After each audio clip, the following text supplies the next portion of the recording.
Assalamualaikum warahmatullahi wabarakatuh. Para hadirin, para sidang, mohon untuk HP Bapak Ibu didiamkan terlebih dahulu. Silent. Pimpinan sidang beserta para penguji memasuki ruang sidang.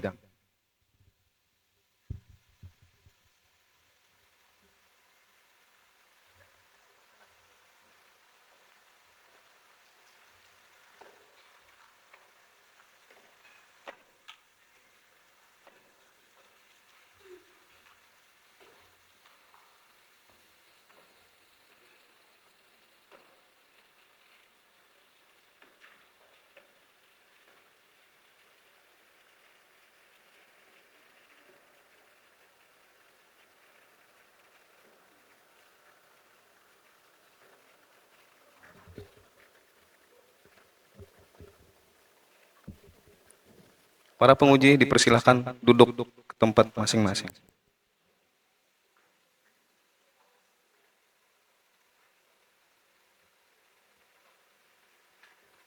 Kandidat doktor memasuki ruang sidang.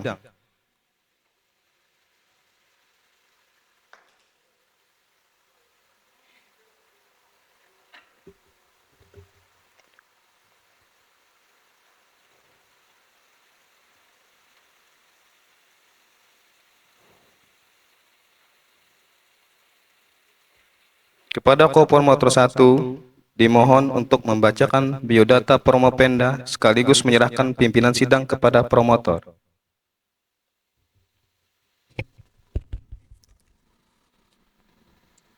Biodata Promovenda, nama Jati Rawati SE MMAK, tempat tanggal lahir Balikpapan 12 November 1977, pekerjaan PNS Universitas Lambung Mangkurat, pendidikan SD, SDN 63 Balikpapan, SMP 4 PGRI Balikpapan, SMA, SMKN 4 Balikpapan, D3 Akuntansi Universitas Mula Warman Samarinda, S1 Akuntansi Universitas Udayana Denpasar, S2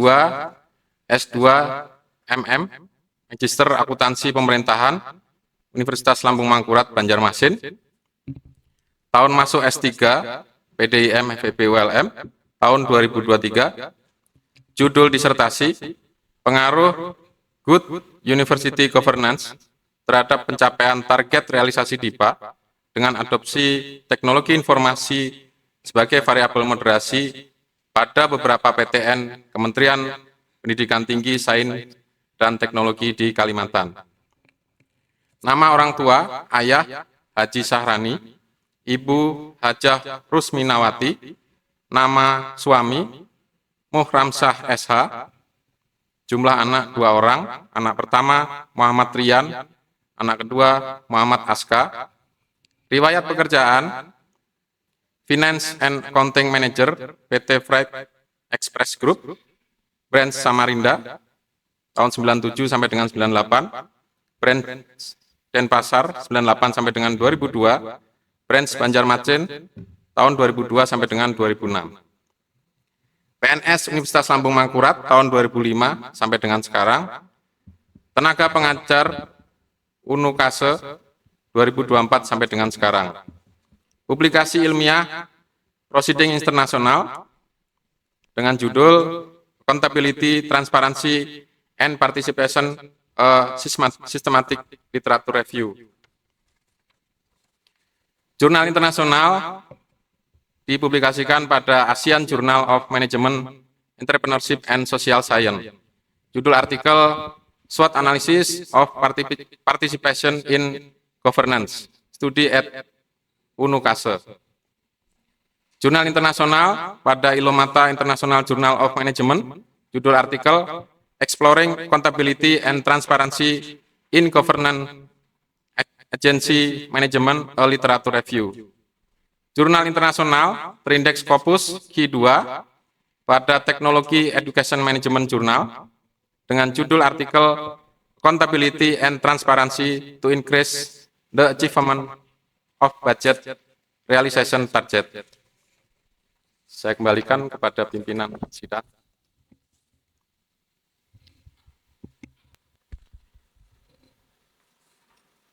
Assalamualaikum warahmatullahi wabarakatuh.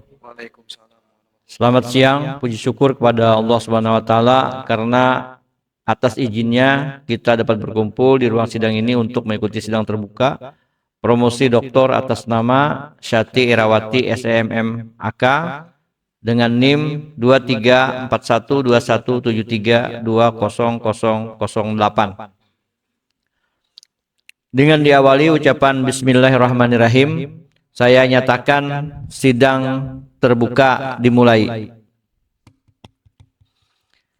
Para hadirin yang saya hormati, perlu saya sampaikan bahwa gelar doktor diberikan kepada Promopenda yang telah dinyatakan lulus dalam ujian tertutup disertasi dan ujian terbuka disertasi. Syati Irawati SEMM AK telah lulus ujian tertutup disertasi dan dinyatakan lulus pada tanggal 15 Juni 2026. Selain itu, semua persyaratan yang diperlukan telah dipenuhi oleh Promopenda seperti nilai TPA dan TOEFL keduanya di atas 500, tingkat plagiasi disertasi di bawah 20% dan telah memiliki LOA artikel ilmiah di jurnal Scopus Q2. Saat ini Promopenda menempuh ujian disertasi yang bersifat terbuka di hadapan hadirin sedang terbuka promosi doktor untuk mempertimbangkan pemberian gelar doktor. Saudara Promopenda, saudara diminta mempresentasikan ringkasan hasil penelitian saudara dan menjawab pertanyaan baik dari promotor, kopromotor maupun penguji. Waktu yang disediakan untuk presentasi adalah maksimal 20 menit, sedangkan waktu untuk pertanyaan dari penguji disediakan selama 15 menit per orang, termasuk pertanyaan dan jawaban dari Promopenda. Sebelum sidang ujian dimulai, saya ingin bertanya terlebih dulu kepada saudara Promopenda, apakah saudara saat ini merasa sehat jiwa dan raga? Alhamdulillah. Apakah saudara siap untuk diuji pada hari ini? Siap. Terima kasih. Selanjutnya, supaya lebih tenang kepada Promopenda, kami berikan kesempatan untuk berdoa sebelum memulai presentasinya. Silakan berdoa.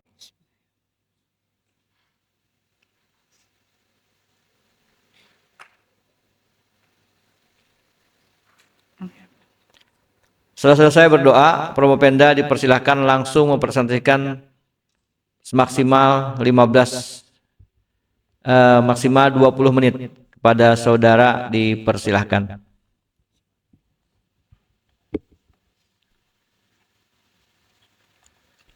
Bismillahirrahmanirrahim. Assalamualaikum warahmatullahi wabarakatuh.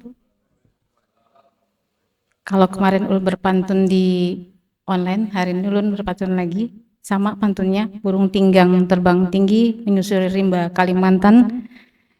Dengan segala hormat dan rendah diri, mohon izin memaparkan hasil penelitian. Yang terhormat, Dekan Fakultas Ekonomi dan Bisnis Universitas Lambung Mangkurat, Bapak Dr. Haji Ahmad Yunani SEMSI, yang pada kesempatan ini bertindak sebagai pimpinan sidang dan sekaligus menjadi promotor pada penelitian disertasi ini. Yang saya hormati, Wakil Dekan 3 Fakultas Ekonomi dan Bisnis Universitas Lambung Mangkurat, Bapak Dr. Asrid Junior SMM, sekaligus menjadi kopromotor pertama pada penelitian disertasi ini. Yang saya hormati, Bapak Muhammad Hudaya SEMM PhD, selaku kopromotor 2 pada penelitian disertasi hari ini. Yang saya hormati, Bapak Profesor Dr.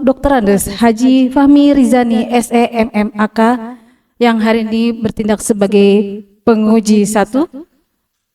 Yang saya hormati Ibu Dr. Vivi Suandari SEMSI selaku penguji 2. Yang saya hormati Ibu Dr. Mena Wulansari Yusniar SEMSI selaku penguji 3 pada hari ini, dan yang saya hormati, selamat datang Bapak Dekan Fakultas Ekonomi dan Bisnis Universitas Mula Warman Samarinda yang pada kesempatan hari ini berhadir secara offline ya Pak. Alhamdulillah, selamat datang di Bumi Lampung Mangkurat sebagai penguji eksternal. Alhamdulillahirabbil alamin, puji dan syukur saya panjatkan kehadirat Allah Subhanahu wa taala. Berkat karunia-Nya kita semua bisa berkumpul pada hari ini. Salawat dan salam kita haturkan kepada junjungan kita Nabi besar Muhammad SAW, keluarga, sahabat, kerabat hingga yaumil akhir. Izinkan ulun memaparkan penelitian disertasi ulun pada hari ini. Judul pengaruh Good University Governance terhadap pencapaian target realisasi DIPA dengan adopsi teknologi informasi sebagai variabel moderasi pada beberapa perguruan tinggi negeri Kementerian Pendidikan Tinggi, Sains dan Teknologi di Kalimantan.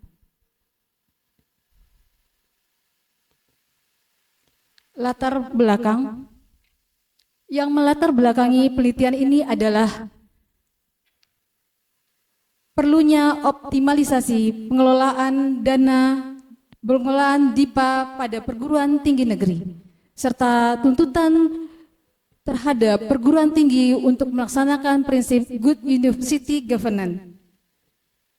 Dalam perkembangannya, tata kelola perguruan tinggi diperlukan teknologi informasi sebagai pendukung agar dapat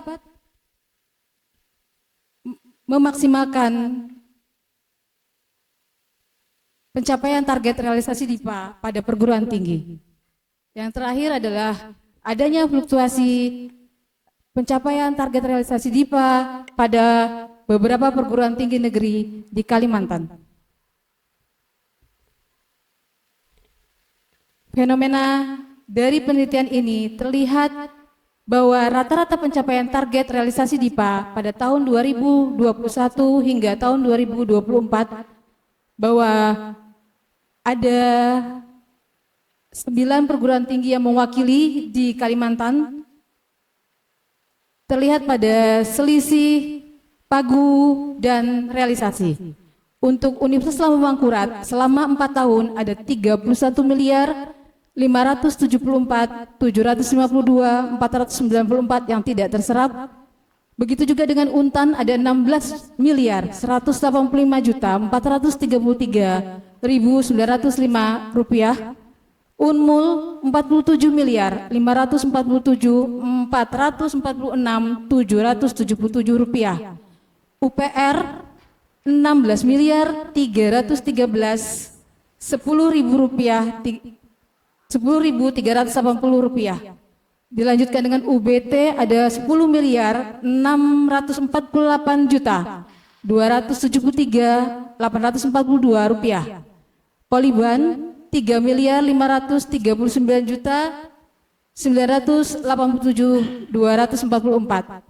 Dilanjutkan dengan Polnep 6.229.000.000. Lalu ada Polnes 5.749.000.000 dan terakhir adalah PNN 10.949.000.000.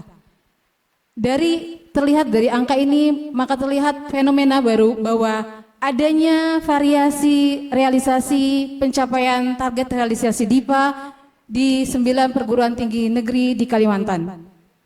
Lalu implementasi Good University Governance yang belum optimal dan pemanfaatan teknologi informasi yang belum merata. Selanjutnya, dari latar belakang dan fenomena yang telah diamati, maka rumusan masalah pada penelitian ini adalah ada 6 dimensi Good University Governance terhadap pencapaian target realisasi DIPA dan peran moderasi adopsi teknologi informasi pada hubungan Good University Governance dengan pencapaian target realisasi DIPA.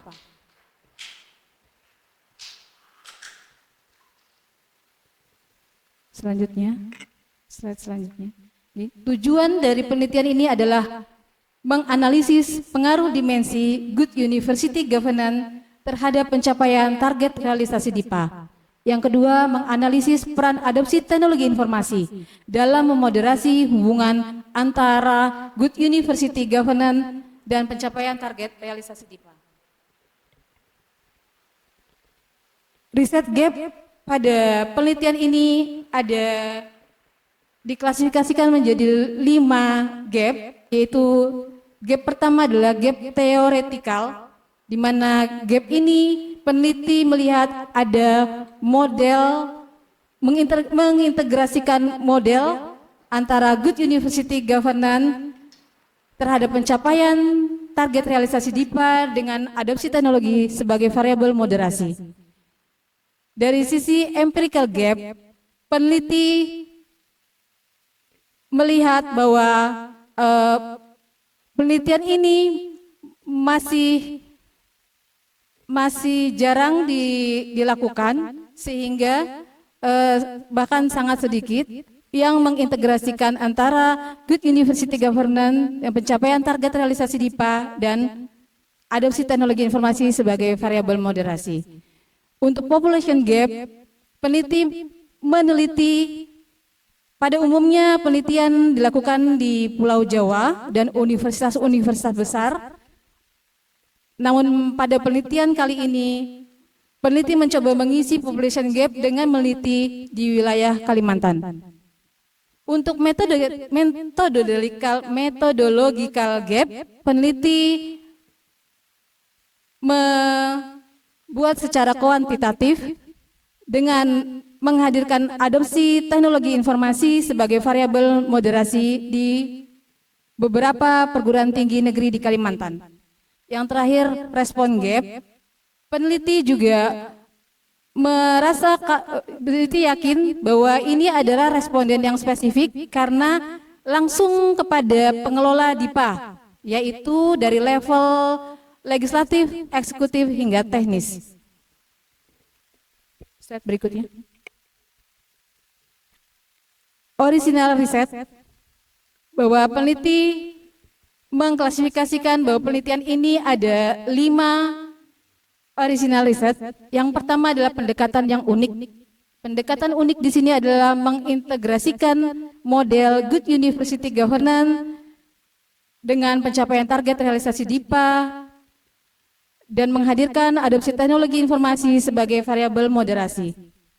Lalu yang kedua adalah objek penelitian yang spesifik, mengisi penelitian yang biasanya dilakukan di Pulau Jawa atau universitas-universitas besar, tapi peneliti mencoba untuk meneliti di Kalimantan, perguruan tinggi negeri di Kalimantan, di bawah Kementerian Pendidikan Tinggi, Sains dan Teknologi. Lalu model yang komprehensif, ya, adalah tadi melakukan model baru, yaitu tadi menghadirkan pencapaian target realisasi DIPA dan adopsi teknologi informasi sebagai variabel moderasi. Kontribusi empiris, peneliti mencoba memberikan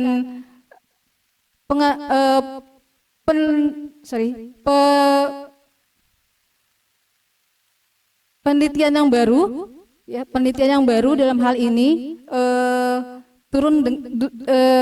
hasil temuan di lapangan akan mengisi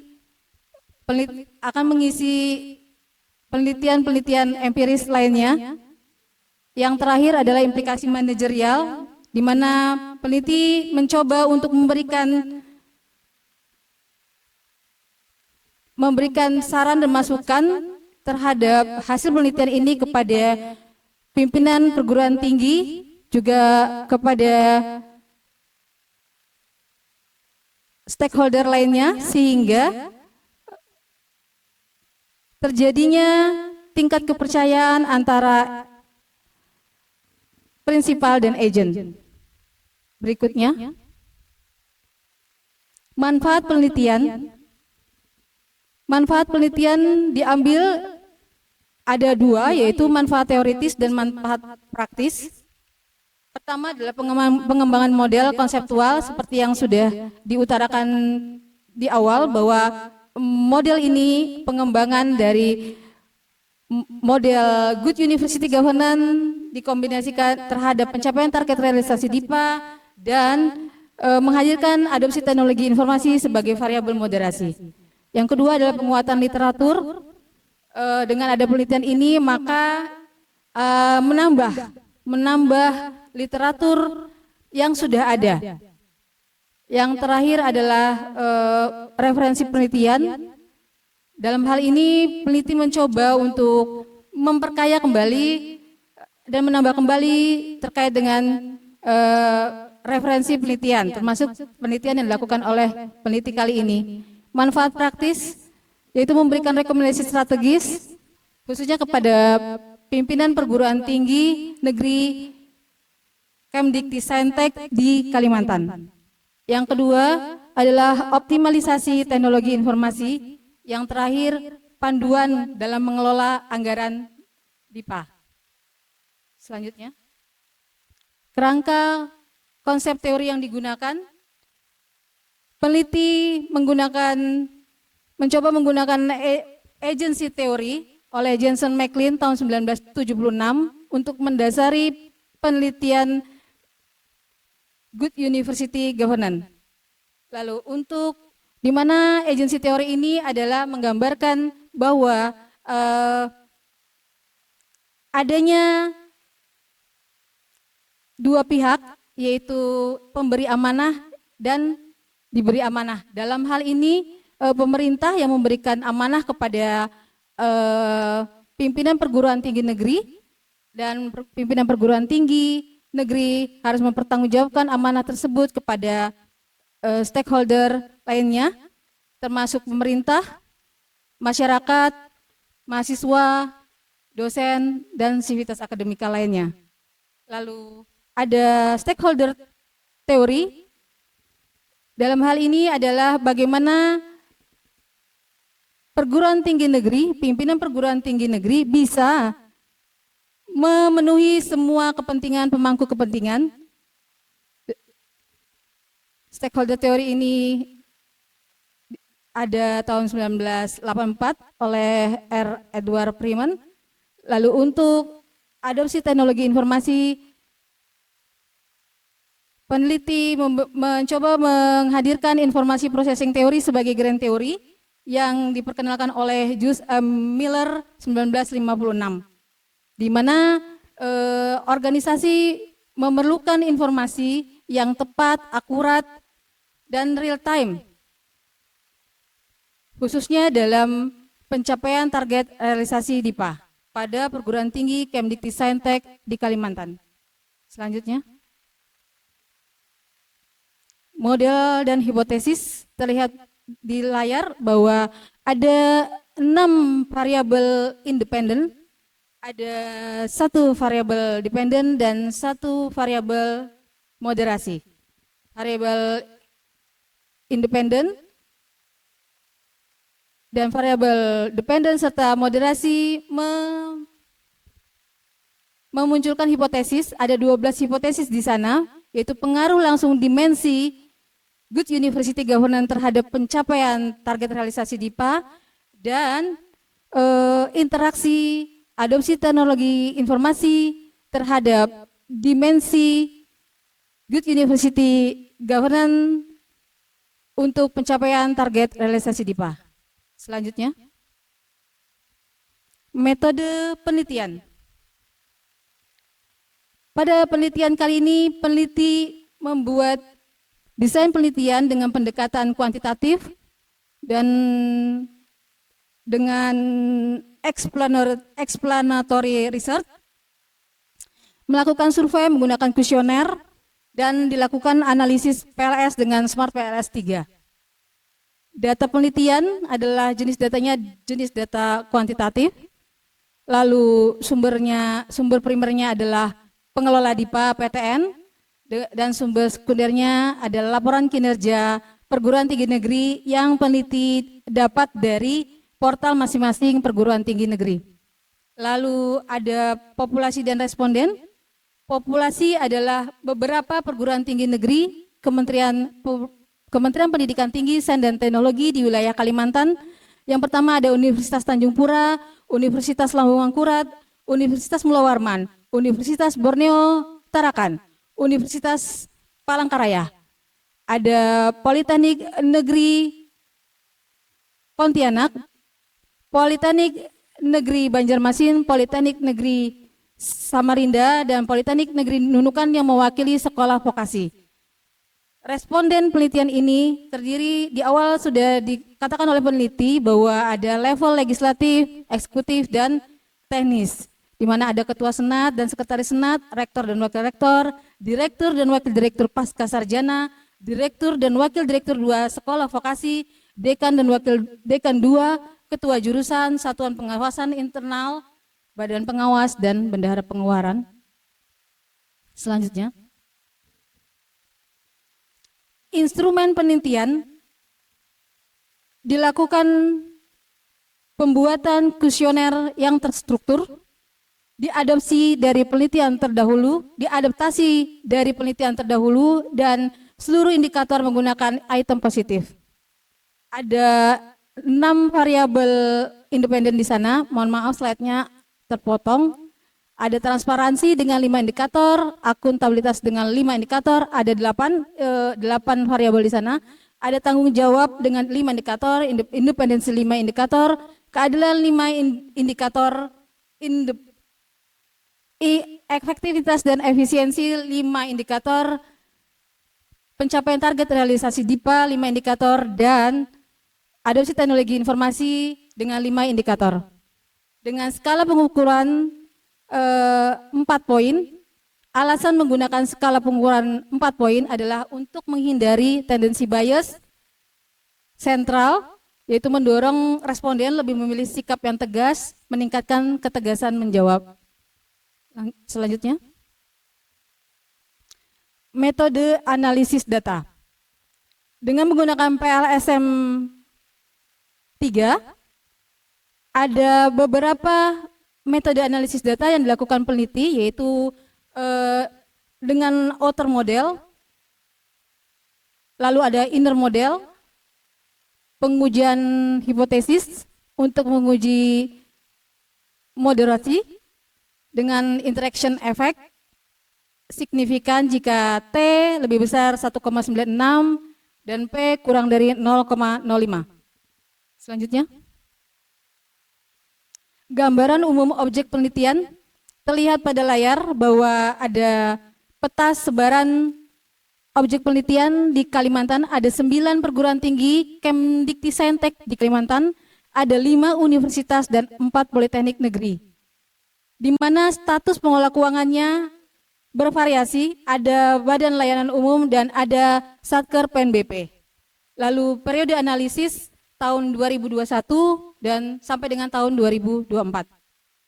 Karakteristik objek penelitian mewakili seluruh provinsi di Pulau Kalimantan, memiliki karakteristik pengelolaan anggaran yang beragam, mendukung pembangunan wilayah IKN dan kawasan perbatasan, serta belum berstatus PTNBH, sehingga pengelolaan anggaran masih berbasis DIPA.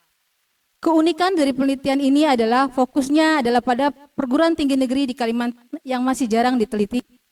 Yang terakhir adalah berbeda dengan penelitian terdahulu yang didominasi oleh PTNBH di Pulau Jawa. Selanjutnya, terlihat di layar karakteristik responden lebih banyak untuk jenis kelamin lebih mendominasi laki-laki daripada perempuan. Dari sisi usia, usia di atas 50 tahun lebih mendominasi dalam pengelolaan DIPA di masing-masing perguruan tinggi yang menjadi objek penelitian. Pada latar belakang pendidikan, peneliti melihat hasil perhitungan dengan SPSS ada 143 berlatar belakang pendidikan doktor. Pada masa jabatan yang paling mendominasi adalah jabatan 1 sampai 5 tahun. Lalu untuk nama jabatan, terlihat pada tampilan layar bahwa dekan dan wakil dekan 2 memiliki presentasi yang lebih besar karena memang jumlah fakultasnya lebih banyak, lalu termasuk juga disusul dengan ketua jurusan sebanyak 22, ya. Selebihnya hampir rata-rata sama, ada ketua senat, sekretaris senat, dewan pengawas, karena mewakili seluruh PTN dan pengawasnya, lalu saya mengambilnya hanya satu saja. Ada satuan pengawasan internal di sana, termasuk ada jabatan-jabatan teknis, kepala biro, kepala bagian umum untuk vokasi, kepala bagian akademik untuk vokasi, lalu ada bendahara pengeluaran. Slide selanjutnya. Izin proses penelitian pengumpulan data dengan cara menyebarkan kuesioner secara langsung, dokumentasi lapangan menggunakan geotek, dan respon terkumpul 100%. Langsung ke hasil aja. Waktu sudah Ini siap. cukup panjang. Hasilnya terlihat di layar bahwa hasil outer model semua dikatakan valid dan reliable. Lanjut berikutnya. Hasil model pengukuran inner model layak untuk diteruskan penelitian ini karena dari sisi rule of thumb hasil penelitian ini di atas rule of thumb yang sudah ditentukan oleh HAIR 2021. Lanjut berikutnya. Hasil uji hipotesis, ada 12 hipotesis. Hipotesis pertama diterima, hipotesis kedua diterima, hipotesis ketiga diterima, hipotesis keempat ditolak, hipotesis kelima diterima, hipotesis keenam diterima, hipotesis ketujuh diterima, hipotesis kedelapan diterima, hipotesis kesembilan diterima, hipotesis ke-10 diterima, hipotesis ke-11 ditolak, hipotesis ke-12 diterima. Temuan utama penelitian, efektivitas dan efisiensi merupakan faktor yang paling dominan, mencapai angka 0,412. Lalu transparansi, akuntabilitas, dan keadilan berpengaruh positif terhadap pencapaian target realisasi DIPA. Tanggung jawab berpengaruh negatif terhadap pencapaian target realisasi DIPA. Independensi tidak berpengaruh signifikan terhadap pencapaian target realisasi DIPA. Untuk tanggung jawab berpengaruh negatif itu dikarenakan karena kepatuhan terhadap aturan dan prosedur yang menghambat percepatan pencapaian target realisasi DIPA. Untuk independensi tidak berpengaruh signifikan terhadap pencapaian target realisasi karena objek penelitian kali ini adalah perguruan tinggi negeri berstatus Satker PNBP dan Badan Layanan Umum di mana hak otonomi pengelolaan anggaran tidak sebebas dan seleluasa perguruan tinggi negeri yang memiliki status perguruan tinggi badan hukum. Yang terakhir adalah temuan adopsi teknologi informasi tidak selalu memperkuat hubungan good university governance dengan pencapaian target realisasi DIPA, tetapi memberikan efek moderasi yang berbeda pada setiap dimensi. Selanjutnya, kesimpulan bahwa pertama, good university governance berkontribusi terhadap pencapaian target realisasi DIPA, meskipun pengaruh setiap dimensinya berbeda. Yang kedua, efektivitas dan efisien merupakan faktor yang paling dominan dalam meningkatkan pencapaian target realisasi DIPA. Yang ketiga, adopsi teknologi informasi berperan sebagai variabel moderasi yang bersifat kontekstual, yaitu dapat memperkuat, memperlemah, atau tidak mempengaruhi hubungan antara good university governance dan pencapaian target realisasi DIPA. Yang terakhir adalah model penelitian memperkuat integrasi good university governance dan adopsi teknologi informasi dalam menjelaskan pencapaian target realisasi DIPA pada perguruan tinggi Kementerian Pendidikan Tinggi, Sains dan Teknologi di Kalimantan. Kontribusi penelitian ada 3, teoritis, empiris, dan praktis. Untuk teoritis adalah memperkuat model Good University Governance. Yang kedua adalah mengintegrasikan 3 teori dalam pengelolaan anggaran PTN, yaitu agency teori, stakeholder teori, dan information processing teori. Empiris yang pertama adalah membuktikan efektivitas dan efisiensi sebagai faktor yang paling dominan. Yang kedua, menyediakan bukti empiris pada perguruan tinggi negeri Kemdikti-Saintek di Kalimantan. Yang terakhir adalah praktis, menjadikan dasar perbaikan tata kelola anggaran pada perguruan tinggi negeri. Yang kedua adalah mendukung optimalisasi pemanfaatan teknologi informasi. Slide selanjutnya. Selanjutnya. Saran ada 2, yaitu saran dari sisi praktis dan dari sisi akademisi. Yang pertama adalah memperkuat implementasi Good University Governance, terutama aspek efektivitas dan efisiensi dalam pengelolaan anggaran. Yang kedua, mengoptimalkan pemanfaatan teknologi informasi melalui integrasi sistem yang mendukung pengambilan keputusan dan percepatan realisasi anggaran. Dari sisi akademik, memperluas objek penelitian dengan melibatkan perguruan tinggi negeri berbadan hukum. Menggunakan desain longitudinal atau pendekatan mixed method untuk memperoleh hasil yang lebih komprehensif.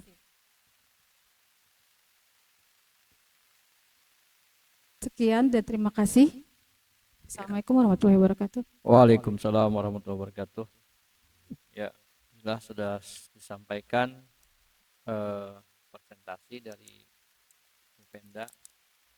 Waktu yang saya hitung mungkin tadi ada lebih 5 menit ya dari yang diberikan, tapi tidak apa-apa, masih toleransi, tidak terlalu jauh kelebihannya.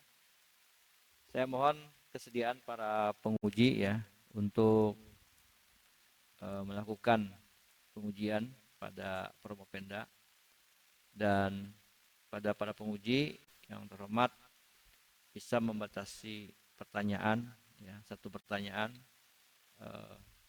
kemudian tidak ada pertanyaan lanjutan untuk mempersingkat dan menghemat waktu yang disediakan. Walaupun waktu yang disediakan sekitar 15 menit, mudah-mudahan setiap pertanyaan dan jawaban tidak sampai. Demikian juga pada Promopenda juga menjelaskan tidak perlu terlalu bertele-tele ya, langsung pada yang dibahas agar juga memberikan jawaban yang tepat. Dan kami juga mengingatkan kepada para penguji tidak lagi memperdebatkan masalah metode penelitian dan teknis penulisan disertasi, karena itu sudah dibahas secara mendalam di dalam ujian tertutup, termasuk alat analisis statistik yang dipakai. Untuk mengawali sidang ini, saya sebagai promotor ingin bertanya kepada Promopenda ya, mengawali sebelum pada kopromotor dan penguji yang lain, termasuk penguji eksternal. Pertanyaan saya singkat saja sebetulnya. Setelah melihat dari hasil penelitian ini dan melihat dari berbagai perguruan tinggi yang sudah diteliti yang terkait dengan penerapan Good University Government ya terhadap pencapaian target realisasi DIPA. Nah, dengan melihat dari penelitian ini, apakah ternyata capaian yang dilakukan oleh penerapan ya Good University Governance ini ya itu bisa memberikan dampak yang signifikan bagi kemajuan masing-masing universitas yang sudah diteliti ini? Silakan diberikan komentarnya. Oke, siap, izin menjawab. Hasil penelitian ini secara signifikan insya Allah berkontribusi terhadap penerapan prinsip-prinsip good university governance di perguruan tinggi negeri di tempat melakukan penelitian. Artinya bahwa penelitian ini memang secara real dilakukan, turun ke lapangan dengan menyebarkan kuesioner dan hasilnya terlihat. Lalu peneliti juga memberikan saran bahwa good university governance memang harus dioptimalkan agar signifikan dengan pencapaian target realisasi DIPA. Jadi masing-masing pimpinan universitas secara idealnya dapat menerapkan prinsip good university governance ini agar pencapaian target realisasi DIPA lebih optimal. Terlihat tadi di layar bahwa ada perbedaan setiap tahunnya, walaupun angkanya sudah mencapai 90% ke atas, tapi dari sisi rupiah masih banyak yang tidak terserap. Sehingga kedepannya penelitian ini akan menjadikan patokan atau panduan terhadap pimpinan perguruan tinggi negeri agar bisa menjalankan prinsip good university governance dengan maksimal, dibantu dengan adopsi teknologi informasi sebagai faktor pendukung. Demikian pimpinan sidang. Ya, terima kasih. Saya kira sudah cukup bagus ya, dan sangat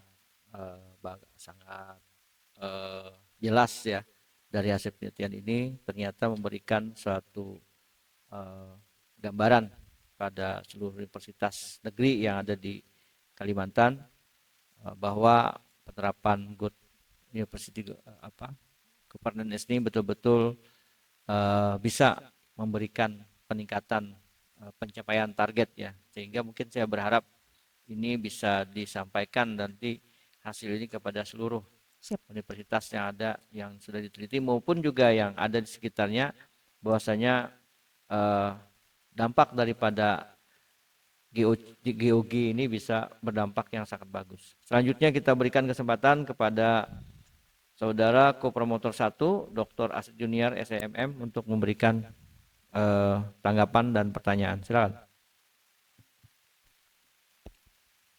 Terima kasih pimpinan sidang. Selamat pada Bu Hati. Disertasi yang sudah diselesaikan oleh Bu Sati ini kita berharap bisa memberikan dampak ya, karena memang program kementerian sekarang kampus berdampak. Ada dua pertanyaan saya, jawabannya juga tidak terlalu panjang. Jika terjadi pemotongan anggaran secara nasional, secara mendadak oleh pemerintah pusat, bagaimana prioritas tata kelola harus diterapkan pada realisasi DIPA di suatu institusi. Kemudian yang berkaitan dengan hal tersebut, standar apa yang paling relevan untuk menilai akuntabilitas perguruan tinggi? Apakah penyerapan pagu 100% atau outcome, dampak dari program yang didanai? Izin menjawab. Yang pertama, bahwa jika terjadi pemotongan anggaran, apakah penerapan prinsip-prinsip good university governance akan berdampak terhadap pencapaian target realisasi DIPA? Karena sifatnya bahwa objek peneliti ini adalah berstatus satu PNBP dan BLU, di mana masih terikat peraturan pemerintah, namun good university governance sebagai prinsip-prinsip yang melandasi jalannya pelaksanaan kegiatan di perguruan tinggi negeri memang tetap harus dijalankan. Di mana terlihat ada 6 dimensi di sana, ada akuntabilitas, transparansi, keadilan, tanggung jawab, independensi, efektivitas, dan efisien. Penelitian ini akan memberikan masukan kepada perguruan tinggi negeri objek penelitian bahwa untuk ada faktor X gitu ya, termasuk keputusan pemerintah dalam melakukan pemotongan anggaran. Penelitian ini memfokuskan kepada pencapaian target realisasi DIPA dengan penerapan prinsip Good University Governance yang optimal. Artinya sudah melakukan optimal untuk penyerapan yang karena pemotongan anggaran dikembalikan lagi kepada pemerintah. Tuh. Walaupun memang di awalnya sudah direncanakan untuk 100% terrealisasi, tapi satu yang harus diingat bahwa memang ada faktor politik di dalam anggaran khususnya di Indonesia.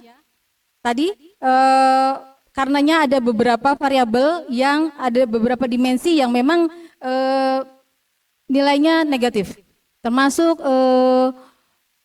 tanggung jawab, independensi dan keadilan. Gitu. Sejalan dengan penelitian itu, temuan di lapangan sama dengan tidak terserapnya realisasi DIPA. Yang kedua terkait dengan lupa saya, izin ulang. Stabilitas yang harus Oh, dicapai oleh perguruan tinggi, apakah penyerapan pagu 100 Outcome. Siap.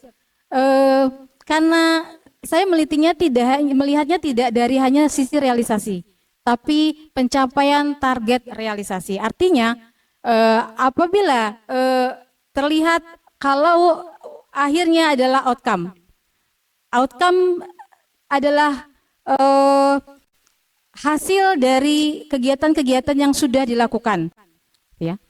Terkait dengan 100% terserap, jika outcome-nya kami melihatnya dari sisi hasil outcome yang dihasilkan dari anggaran tersebut, outcome-nya tercapai dan serapannya bisa mencapai 100%. Karena underspending 1 hingga 2% itu pun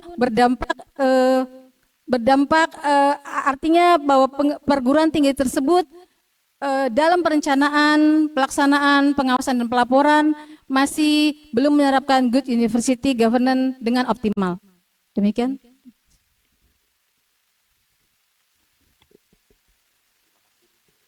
Oke, terima kasih kembali Pak Aslid ya, promotor 1. Dan selanjutnya silahkan untuk promotor 2 ya, Pak Muhammad Hudaya SMM PSD. Silakan Pak Hudaya. Terima kasih pimpinan sidang. Assalamualaikum warahmatullahi wabarakatuh. Salam. Ya, karena tadi disebutkan oleh pimpinan sidang, kita di sini hari ini tidak lagi menyentuh sisi metodologi, hasil atau alat statistik yang digunakan. Jadi lebih bagaimana Anda hari ini hadir di sini meyakinkan kita bahwa sepanjang periode pendidikan doktor yang Anda tempuh itu memberi dampak at least kepada diri Anda sendiri gitu loh. Jadi saya hanya sedikit koreksi saja, ini supaya lebih menekankan kepada Anda hari ini akan insya Allah ditahbiskan menjadi seorang dokter gitu. Tadi pantunnya agak sedikit ini, walaupun itu kekhasan kita ya. Kata rendah diri itu. Rendah itu bahasa Inggrisnya inferior, itu berbeda dengan rendah hati. Rendah hati itu adalah humble. Jadi harusnya dengan rendah hati. Seorang dokter jangan rendah diri dong. Anda ini ada makanya disebut dengan promosi. Jadi promosi dari kata promote artinya adalah meningkat.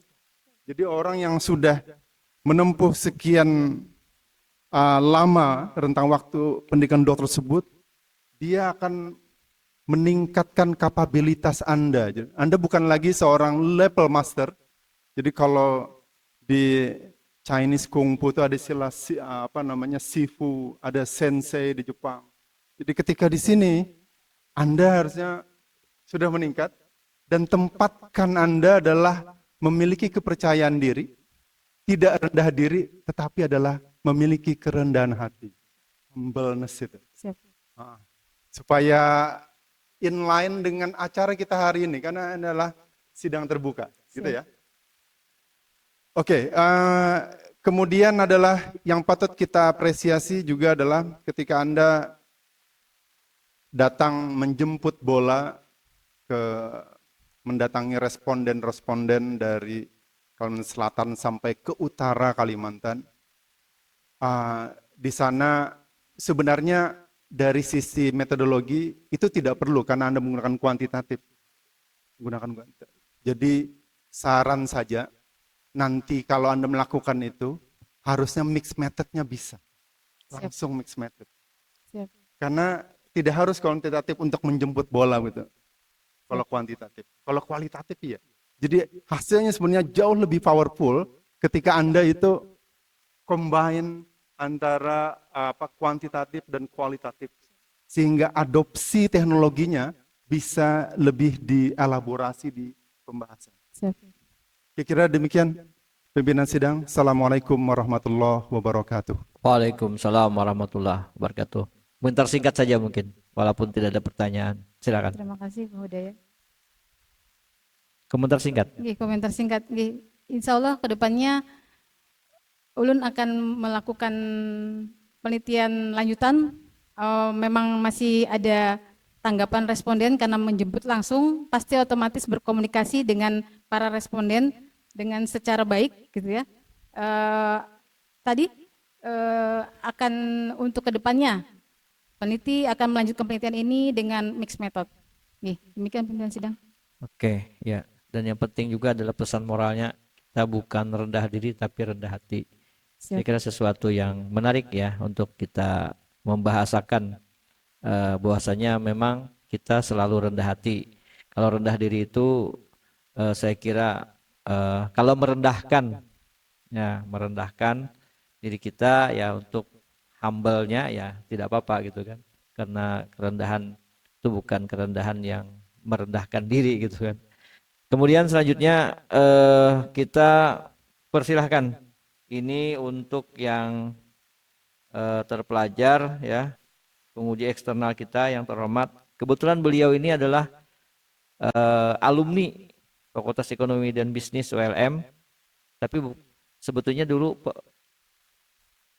Pekon Unlam ya. Nah, Pekon Unlam dulu, kalau FEB ULM sekarang, dulu Pekon Unlam angkatan 85 beliau. Sekarang jadi dekan di Universitas Mula Warman. Ya, di depan ini ada 3 dekan sebetulnya.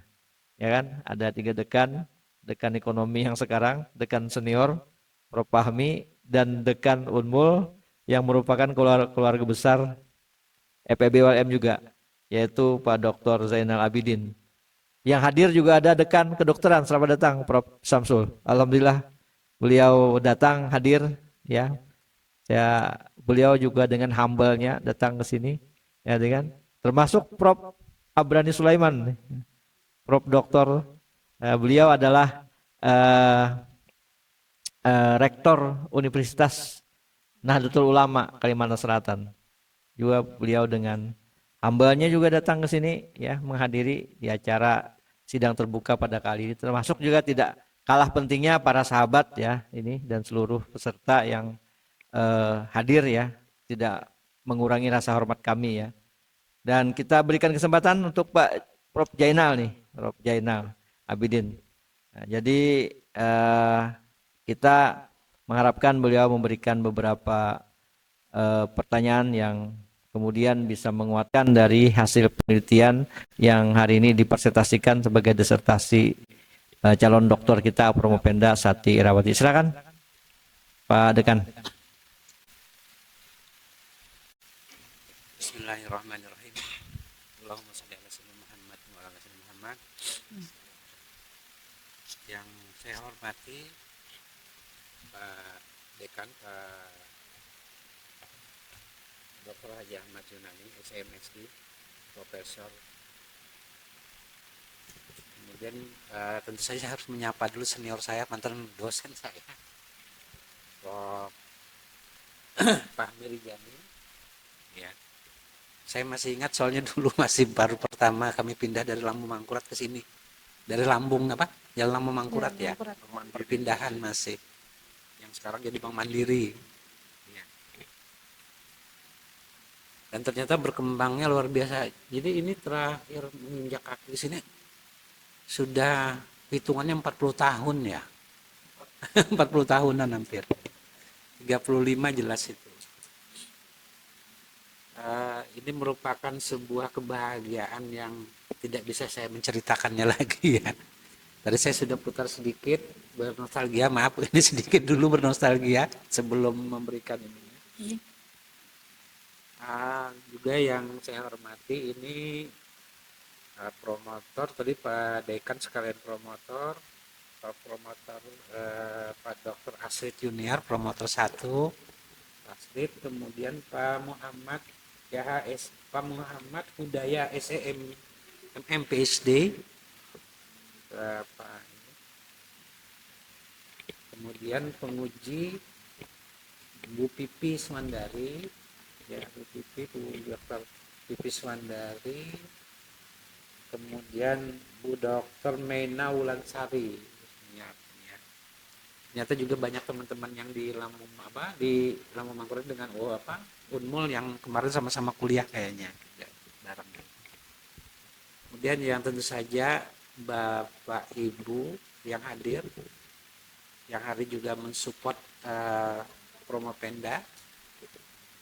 Tapi saya ucapkan dulu selamat kepada Promopenda di tahapan ini ya. Tahapan yang sudah luar biasa biasanya perjalanan. Coba habis ini nanti bingung saya mau melakukan apa gitu setelah selesai. Biasanya begitu. Hampir kita alami semua. Baik. Ada satu hal yang yang mau saya tanyakan dulu terkait, nampaknya saya butuh yang bahagian ini ya information processing teorinya. Ya jadi karena itu kan moderasi. Dulu kenapa sih sebenarnya Anda tuh bersikeras naruhnya di moderasi bukan di intervening misalnya gitu ya. Tapi saya nggak nanyakan tentang konstruknya ada. Siap. Karena sudah perjanjian jadi tidak lagi kita mengotak-atik konstruk. Ya. Karena konstruk sudah otak-atik. Walaupun saya penyuka konstruk karena kebetulan saya orang kuantitatif. Tapi kita bicaranya adalah kayak gini. Bahwa Promopenda ini menggunakan information processing theory ini atau IPT sebagai salah satu grand teorinya yang Anda taruh ya. Untuk menjelaskan bagaimana bahwa organisasi dan individu itu menyerap serta mengimplementasikan teknologi baru. Nah, kita pahamin ya bahwa teknologi aplikasi ini tiap waktu berubah-ubah sesuai dengan keluhan kita ya. Mulai sistem, mulai ada beberapa, pokoknya tidak ada yang satu itu ya, satu pintu kita satu klik satu password itu ya, kita sudah dapat semua gitu. Tapi kita selalu harus mengkombinasikannya beberapa kali. Kemudian itu kan kalau di halaman 34 sampai 36 ya catatan saya. Teori dasarnya nyatakan bahwa kata teorinya pikiran manusia itu bekerja serupa komputer. Itu kita sepakat itu ya, bahwa itu ada software ada hardware-nya begitu. Kemudian dalam proses informasi, namun ada keterbatasan kapasitas. Ada memori kapasitinya yang memang terbatas gitu ya. Artinya secara jangka pendek. Nah, di sisi lain katanya juga manajemen keuangan negara, karena kita bicaranya keuangan negara ini. Keuangan negara ini kan agak unik, apalagi nih Promopenda dulu pernah kerjanya di finance, kemudian di pendekatan swasta ya, pendekatan private sector. Tapi ini public sector sekarang. Di public sector ini, kalau kita melihat bahwa pengelolaan di PTN, tentu saja di wilayah kita ini kayak model Kalimantan, rata-rata kita kan belum ada yang PTN BH, Satker dengan BLU saja. Kemudian dan regulasinya hampir serupa ya, nggak ada beda kan antara kita yang Satker dengan misalnya yang BLU. Cuman di sana dinamis tidaknya keuangan beda sekali, beda-beda banget gitu. Sistem yang diterapkan di Satker aja dengan BLU sebenarnya sesuatu yang berbeda.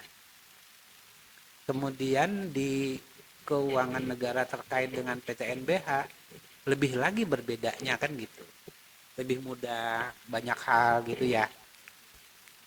Kita kemarin efisiensi aja PTNBH dengan santainya dia. Kami tidak merasa apa-apa gitu kan ya. Kita sudah kayak sampai artinya saya sendiri harus sampai ke kementerian ikut-ikutan untuk mempertanyakan keberadaan anggaran kita. Kan gitu. Saya sedikit menukil juga, ini gara-gara ceritanya begini kepada kan, mungkin ada cerita sedikit sebelum pertanyaannya. Kaltim itu memprioritaskan namanya gratis pol sekarang. Setiap warga Kaltim, KTP Kaltim, dia punya hak untuk dibebaskan UKT. Seluruh perguruan tinggi, mau di Kaltim atau di luar Kaltim, dibayar oleh pemerintah provinsi. Tapi ada gara-garanya ada cash flow yang tertentu gitu ya. Akhirnya apa? Polnes kehilangan 100 miliar. Iya betul, 100 miliar tidak bisa dicairkan masalahnya karena waktunya telah berakhir untuk penarikan, tinggal harus kembali ke keuangan negara karena nggak bisa diserap. Kali ini kasus keserapan ya, ini kan unik nih. Ini ramai lagi perdebatan. Stres ini anunya direkturnya mikirkan. Banyak hal gitu. Gara-gara ada kekuatan power dari politis pengen bahwa itu rencananya sih bagus gitu ya. Tapi di DJPB dalam keuangan negara ternyata cash flow ini juga bermasalah gitu kan. Ini terkait dengan bicara kita nanti teknologi informasinya. Betul. Kebetulan kita biasa ngobrol tentang DJPB misalnya gitu ya. Kalau di sini DJPB kan ini Pak Catur, kemudian yang dari FEB-nya yang jadi expertnya Prof. Andri kan gitu. Kalau di kami ganti kemarin juga ada perubahan. Cerita ini mungkin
realisasi target nih Pak.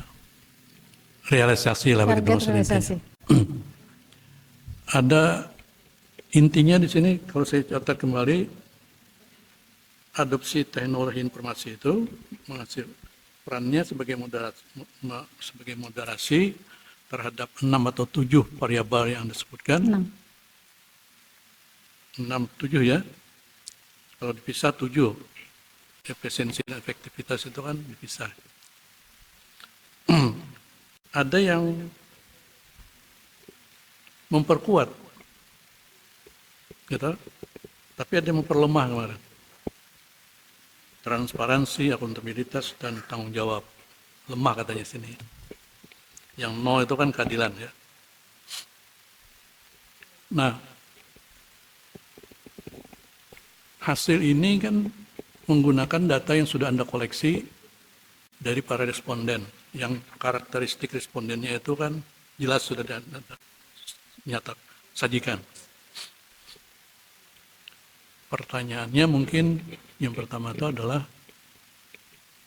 apakah pengaruh yang memperlemah ini ada keterkaitannya dengan karakteristik responden yang saat ini Anda pakai, yang Anda gunakan.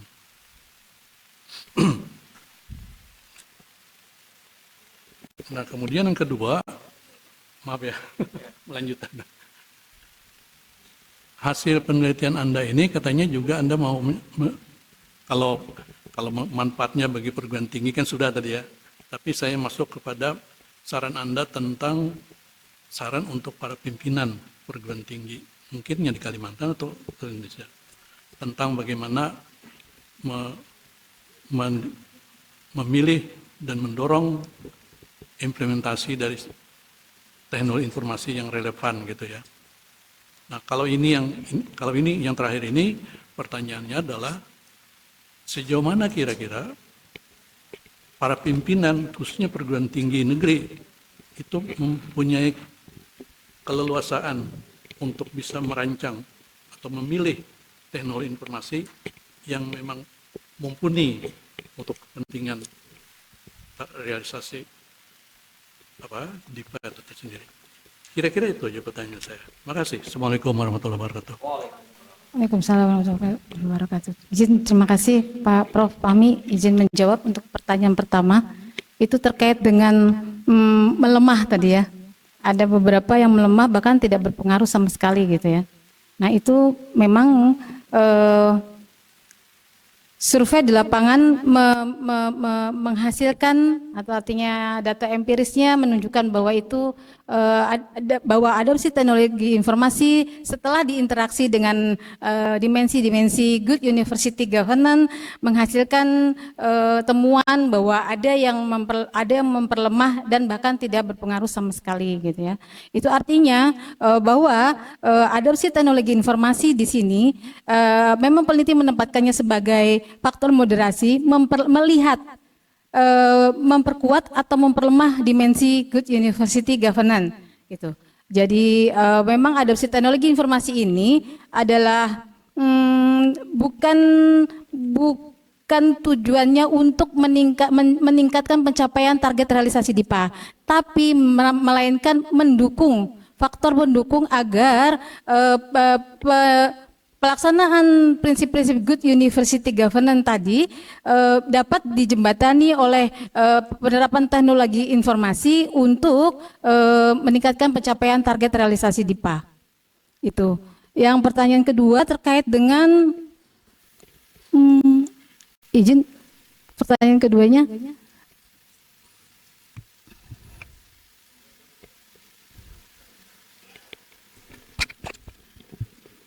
Anda kan rekomendasi perguruan tinggi negeri akan memilih seperti apa adopsi teknologi informasi. Siap.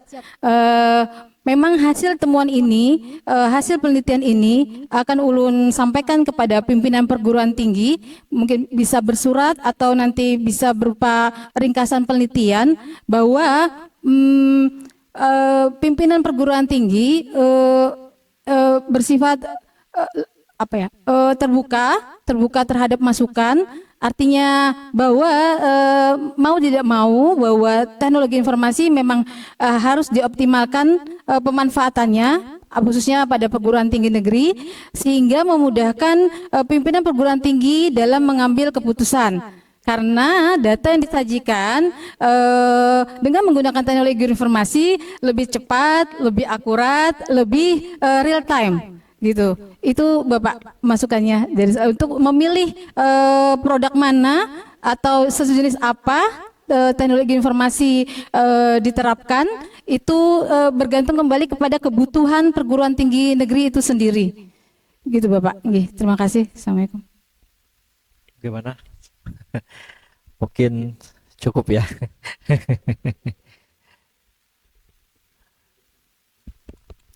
Cukup aja, makasih. Iya, mungkin lebih jauh nanti diskusi panjang ya terkait rekomendasinya dari Sati yang sesuai dari permintaan Prof. Fahmi ya. Selanjutnya kita berikan kesempatan kepada penguji Ibu Dr. Vivi Suandari SE MSc. Pada Ibu Vivi dipersilahkan waktunya. Ya, baik Pak Ketua, terima kasih untuk kesempatannya. Ya,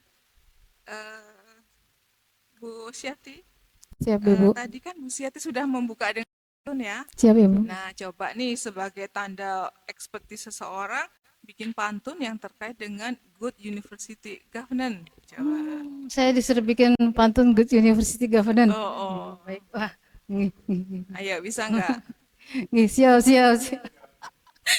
Langsung eksekusi di tempat ya pantunnya ya. Baiklah. Nggih.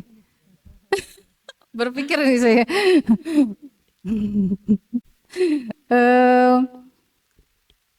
Jalan-jalan di pagi hari.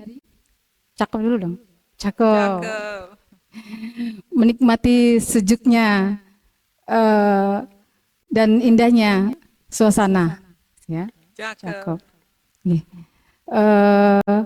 Perguruan tinggi negeri Kemdikti Sentek di Kalimantan akan lebih grow up lagi jika menerapkan implementasi good university governance. Yes.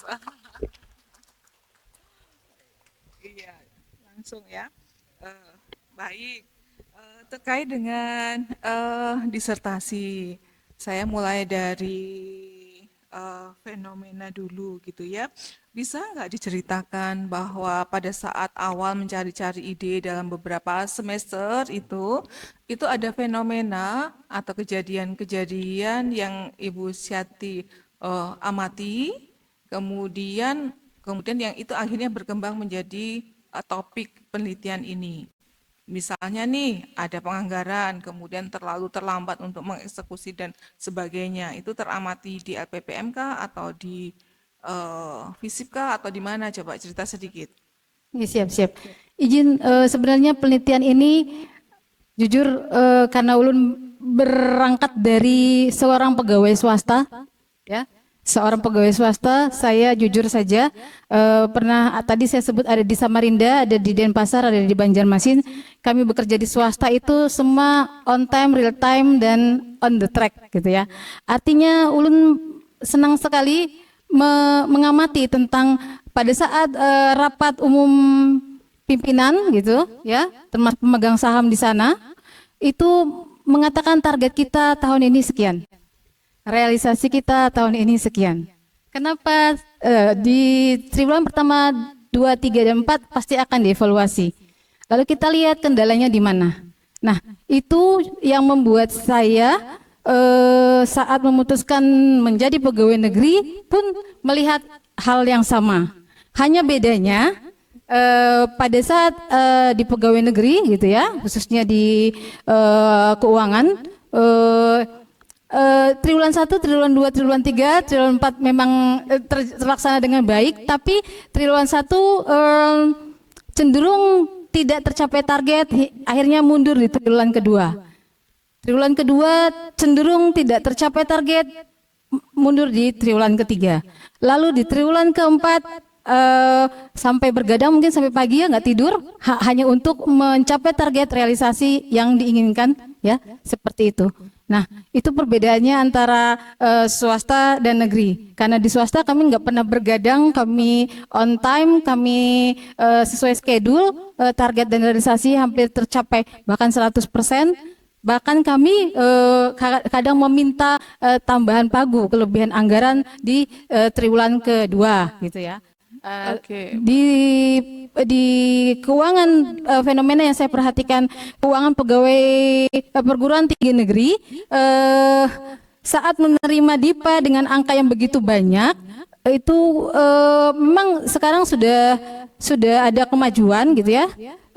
Bahkan seperti ini, ada satu fakultas misalnya tidak terserap di anggaran itu di triwulan pertama misalnya. Lalu ada fakultas lain, ditawarkan ke fakultas lain, bagaimana jika ini bisa dipakai untuk fakultas yang lain tersebut begitu. Nah, itu saya perhatikan berarti kurangnya perencanaan dalam menyusun anggaran setiap tahunnya di masing-masing fakultas yang akan dikonsolidasikan jadi satu target dan realisasi universitas. Gitu Ibu. Baik. Terima kasih untuk penjelasannya. Jadi ya kalau di swasta itu pegawainya itu merasa jadi kayak budak corporate gitu ya. Memang agak tekanannya tinggi gitu ya.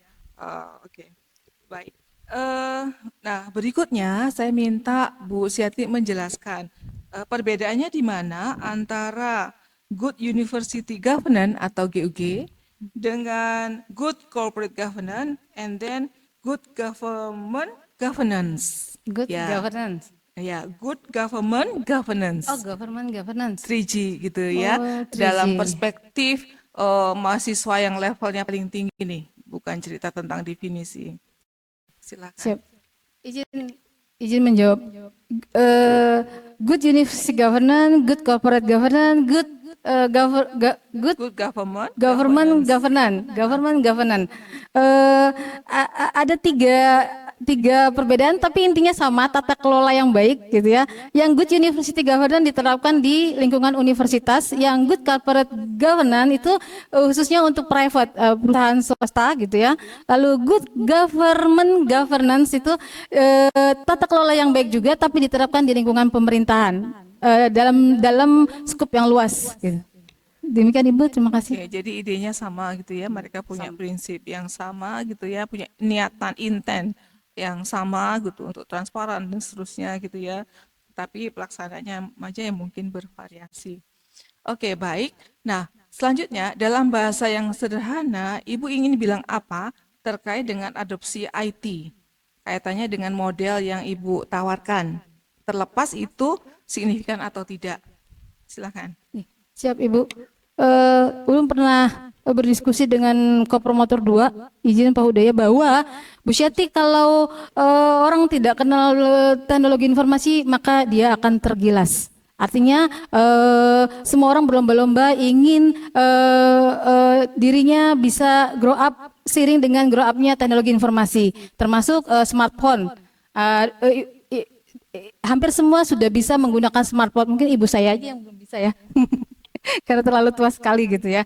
Nah tapi terkait dengan IT dan penelitian ini, mau tidak mau, suka dan tidak suka, perguruan tinggi negeri memang harus menggunakan teknologi informasi sebagai faktor pendukung untuk penerapan good university governance di masing-masing perguruan tinggi. Gitu. Oke, Agar dasarnya dikaitkan setuju tadi ya. lagi dengan pencapaian target realisasi DIPA. Terima kasih Ibu. Oke, baik. Tadi Prof. Zainal sudah bertanya terkait dengan responden yang berasal dari universitas yang berbeda ya Prof ya. Nah, itu mungkin saya ingin menggarisbawahi lagi, itu ada enggak Bu dampak dari status universitas yang berbeda terhadap penelitian ini? Izin Ibu menjawab. Status Satker PNBP dan status BLU itu memang ada perbedaan Ibu. Ada perbedaan. Kalau di Satker PNBP semua dana sebaiknya terserap. Jika tidak terserap maka kembali ke kas negara, gitu ya. Kalau di BLU penerapan anggaran jika tidak terserap 100%, maka anggaran tersebut bisa dipergunakan untuk menambah anggaran berikutnya. Tapi kalau di PTNBH tadi secara otonomi mengelola anggaran secara sendiri, kalau memang bisa dana itu tidak terserap, artinya bisa diinvestasikan dalam bentuk unit usaha lainnya, gitu Ibu. Oke, baik. Nah, yang terakhir terkait dengan hasil dalam bahasa yang sederhana, mumpung ada Pak Dekan Fakultas Kedokteran ya Pak nggih. Nah, ini tolong Ibu sarankan Fakultas Kedokteran itu harus melakukan apa gitu ya, supaya rencana itu sesuai dengan apa namanya penerapan itu sesuai dengan rencana dan semua kegiatan berjalan dengan optimal. Ya, kalau semua kegiatan di belakang itu kan pasti nanti tidak optimal gitu ya. Misalnya kita sedang melakukan apa, ternyata harus mengikuti kegiatan apa demi tercapainya penyerapan gitu ya. Oke. Siap Ibu. Izin Ibu, untuk Fakultas Kedokteran izin Ibu, untuk angka ulun kurang mengetahui. Ya, untuk angka kurang mengetahui. Tapi untuk kegiatan di Fakultas Kedokteran mungkin sudah direncanakan bahwa ada inputnya, ada outputnya, ada outcome-nya. Saya merasakan bahwa hampir setiap hari terjadi kegiatan yang memanfaatkan anggaran di Fakultas Kedokteran. Artinya Fakultas Kedokteran juga dari hari ke hari selalu memaksimalkan anggarannya untuk bisa terserap. Ya, saya perhatikan begitu banyak kegiatan, baik itu kegiatan sifatnya tadi tiga unsur utama, yaitu pendidikan, penelitian, dan pengabdian masyarakat, juga sarana dan prasarana. Hampir, mohon maaf, setelah dipimpin Prof. Samsul, banyak perubahan-perubahan masuk sarana dan prasarana. Artinya yang tidak baik jadi baik, yang belum ada diadakan, seperti itu. Untuk penyerapan pagu, saya rasa hampir sama, semua menginginkan pagunya terserap 100% dengan outcome yang sudah tercapai, yang sudah dengan perencanaan-perencanaan yang sudah dilakukan sebelumnya. Kalaupun itu terjadi, misalnya seperti kemarin pemotongan anggaran, itu kembali lagi tadi kebijakan politik pemerintah berbeda dengan PTNBH yang santai, tenang, tidak terpengaruh seperti itu. Nah, untuk Fakultas Kedokteran sejauh saya mengamati tidak ada hari tanpa menganggur. Artinya ada terus kegiatan, ada terus pelaksanaan-pelaksanaannya gitu. Mengamati saja. Tapi secara angka saya tidak boleh masuk ke dalam karena memang bukan bagian dari itu. Saya hanya melihat angka secara global, itu pun dari laporan kinerja yang ada di portal masing-masing perguruan tinggi negeri. Demikian Ibu. Oke, baik. Terima kasih untuk semua jawabannya. Cukup Pak Ketua. Saya kembalikan ke Ya, terima kasih Ibu Dr. Vivi Swandari yang mengelaborasi dari beberapa pertanyaan yang ada. Selanjutnya kita berikan kesempatan kepada penguji terakhir nih, Ibu Dr. Maina Wulansari Yusniar SEMSI ya. Tapi selamat datang dulu nih Pak Dekan FISIP ya, Pak Irwansyah. Wah, luar biasa juga atensi beliau terhadap Bu Sati, karena mungkin Bu Sati pernah di FISIP ya Pak Irwan ya. Sama-sama di FISIP, kemudian juga di di kedokteran juga sekarang. Silakan Bu Maina. Terima kasih Pak Ketua. Yang pertama-tama saya mengucapkan selamat kepada saudara Promopenda karena sudah masuk di ujian yang terakhir ya. Setelah ini tinggal wisuda. Selamat juga sama ibunya ya, ibunya ya. Anaknya, mana anaknya? Suaminya mana? Sibuk. Ini diwakili oleh anaknya dan ibu saya. Oke. Sudah tua sekali. Jauh dari Samarinda didatangkannya. Dari Samarinda jauh ya, berarti sama dengan Pak Enggak, itu mendatangkan Abah. Oke. Di sini saya cuma bertanya bahwa tadi saudara yang saya baca di sini menyimpulkan bahwa good university governance itu bisa meningkatkan pencapaian target realisasi DIPA. Kalau saya baca di tinjauan pustaka Anda di 36 halaman 36 bahwa good university governance itu bertujuan untuk menghasilkan layanan pendidikan yang berkualitas atau academic excellence. Jadi di sini Saya cuma mau bertanya bahwa bagaimana saudara mempertahankan bahwa apa yang saudara tulis sebagai good university governance ini bukan cuma sekedar compliance budget atau taat kepada aturan anggaran, tapi bukan sebagai good university governance. Nah, bagaimana saudara mempertahankan bahwa memang itu adalah good university governance, bukan good compliance budget? Karena kita lihat di sini yang dibahas ini ujungnya adalah DIPA ya, target realisasi DIPA. Nah, padahal kalau bicara yang Anda jelaskan di itu tinjauan pustaka itu adalah tentang good university governance. Izin Ibu menjawab. Penelitian ini memang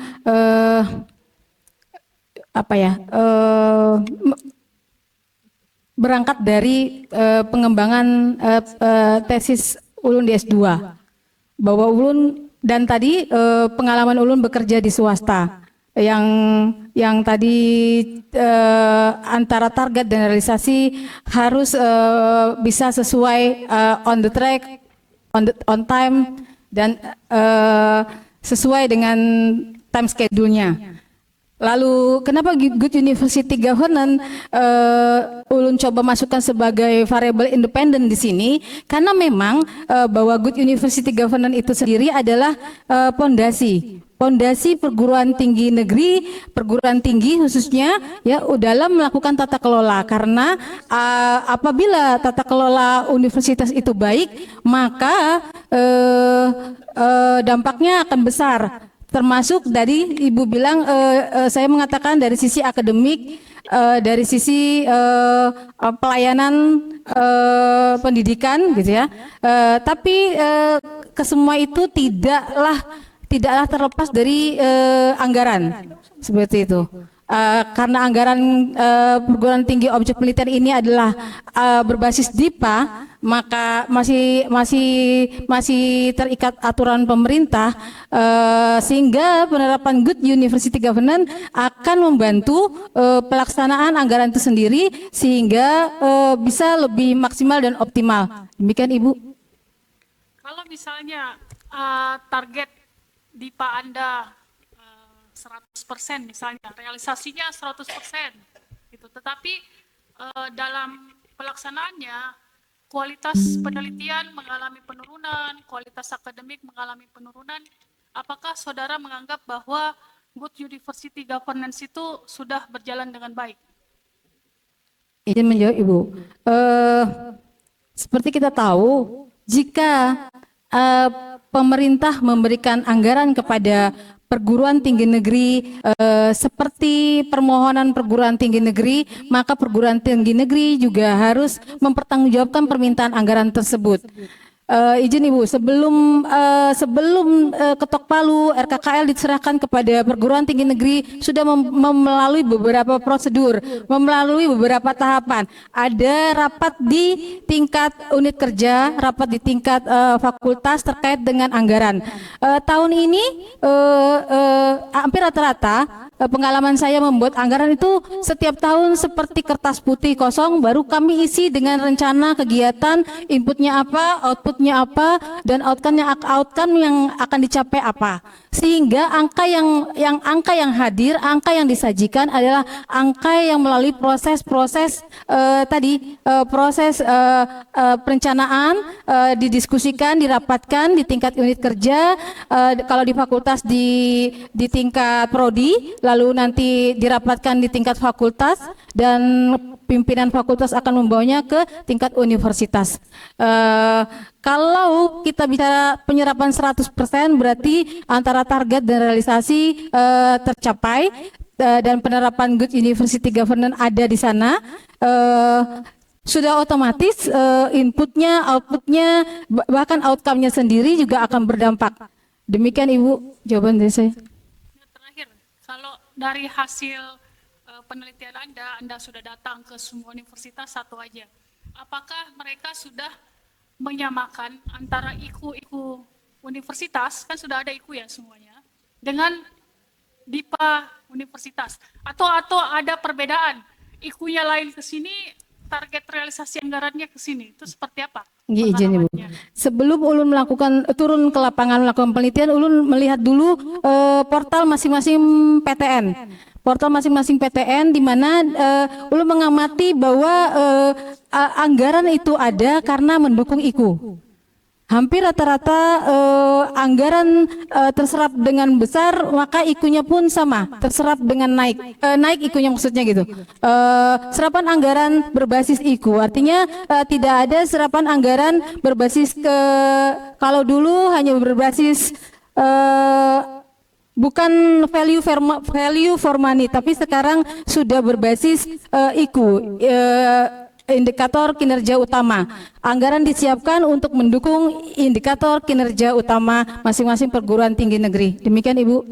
Terima kasih, cukup mungkin Pak Pimpinan. Saya kembalikan ke Pak Pimpinan. Ya, terima kasih Bu Dr. Mena Ulansari, MSI, yang sudah memberikan pertanyaan dan dijawab sudah sangat bagus. Alhamdulillah semua pertanyaan dari penguji eksternal, para penguji sudah dijawab dengan sangat bagus oleh Promopenda. Bahkan tanggapan terhadap kami dari promotor, tim kopromotor juga sudah diberikan jawaban yang sangat bagus dari Promopenda. Saya kira waktu ujian kita sudah berakhir. Dan kita berikan selamat ya kepada Promopenda sudah menjalani ujian pada hari ini dengan sangat baik. Selanjutnya kami sidang akan menilai dan mengambil keputusan terhadap presentasi saudara Promopenda. Untuk itu sidang kita skor kurang lebih maksimal 15 menit, tapi bisa sekurang ya. Kami mengkompilasi nilai, silahkan untuk Promopenda untuk keluar sebentar atau duduk di belakang ya. Tapi kalau yang lain mungkin tetap saja di sini, tidak ada masalah. Kami hanya mau kompilasi secara umum saja, ya.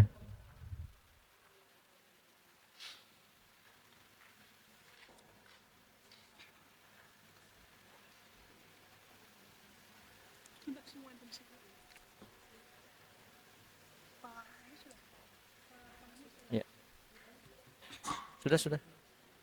Silakan dikumpulkan. Pasir sudah ke pasir. Nah, sudah kumpul semua.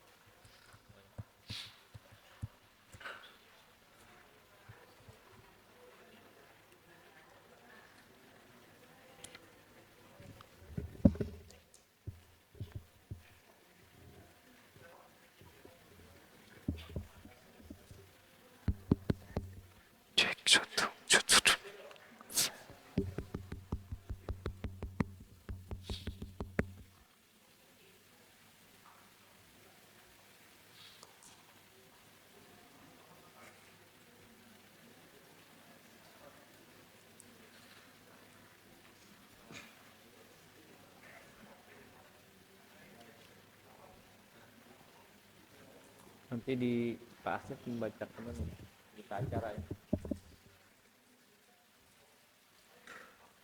Sudah siapkah?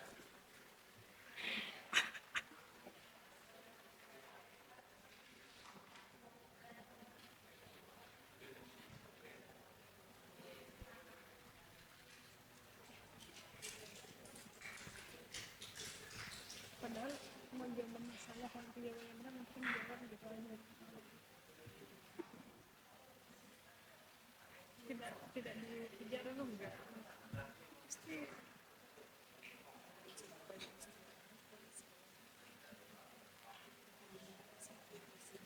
Ya. Saya malah main, Bu. 5 hari sebelumnya main. Kepada ini untuk memanggil, silakan.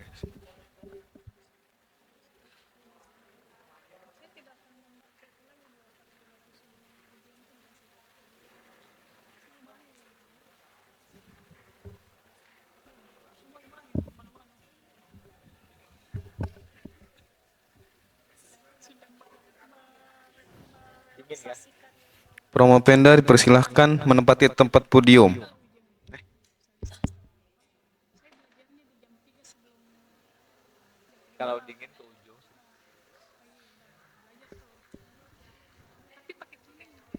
Cek 1. Kepada pimpinan sidang dipersilakan untuk memimpin kembali persidangan. Hadirin dimohon bisa tenang. Kita akan kembali buka sidangnya. Hadirin, sidang terbuka promosi doktor yang saya hormati, setelah ditunda selama kurang lebih 15 menit, maka sidang saya buka kembali. Kemudian untuk itu kita persilahkan kepada ko-promotor 1 untuk membacakan berita acara hasil ujian pada hari ini. Silahkan.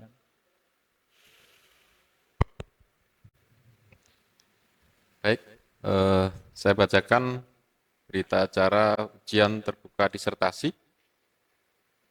Pada hari ini, Rabu, tanggal 8 Juli 2026, tim penguji ujian terbuka disertasi, promosi doktor, program studi ilmu manajemen, program doktor, Fakultas Ekonomi dan Bisnis Universitas Lambung Mangkurat, Banjarmasin, yang telah ditunjuk oleh Ketua Program Studi Ilmu Manajemen Program Doktor Fakultas Ekonomi dan Bisnis Universitas Lambung Mangkurat Banjarmasin dengan surat nomor 005-8.4.22/PS/2026 tanggal 2 Juli 2026 telah melaksanakan ujian terbuka promosi doktor disertasi atas nama Sati Irawati, NIM 23412173200008.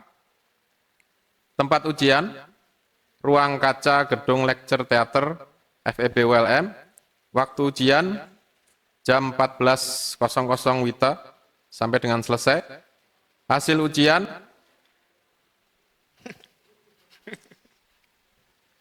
diterima dengan perbaikan dengan nilai A.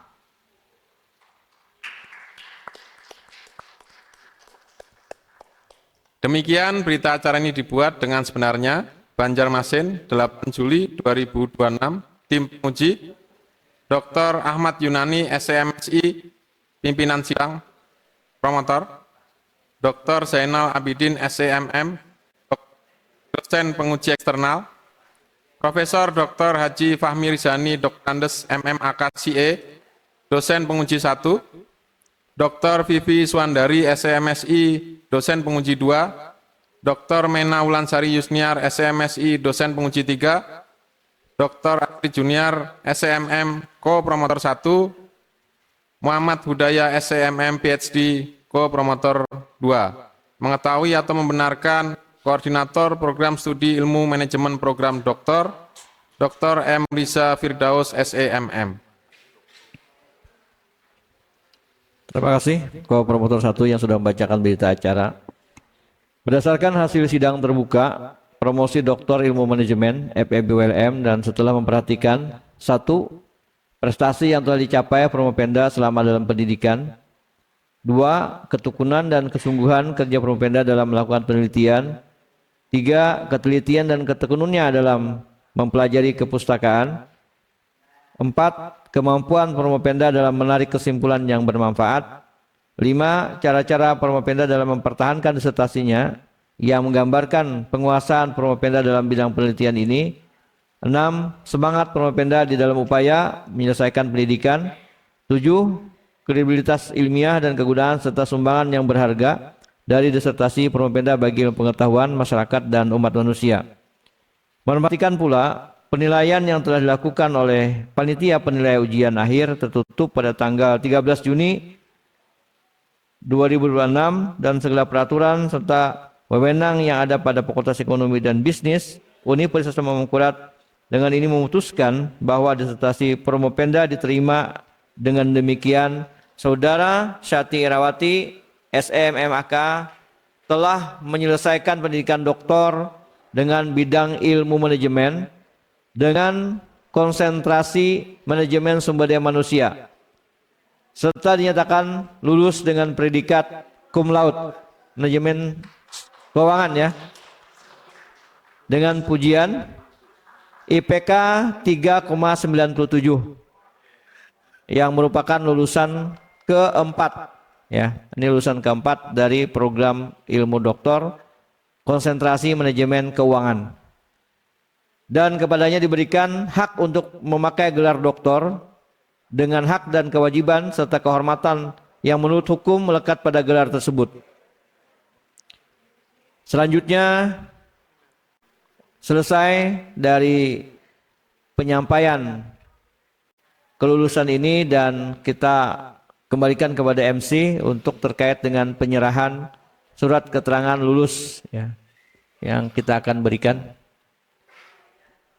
Petugas menyerahkan surat keterangan lulus kepada pimpinan sidang atau promotor.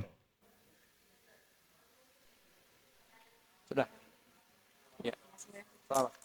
Selamat.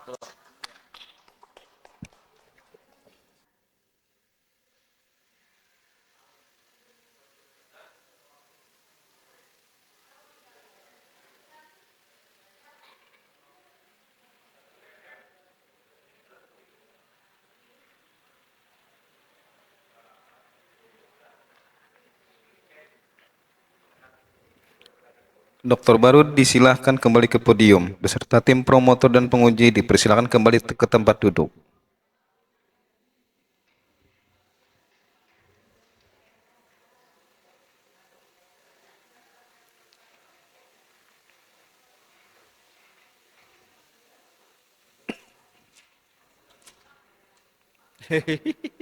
Sidang terbuka ditutup oleh pimpinan sidang.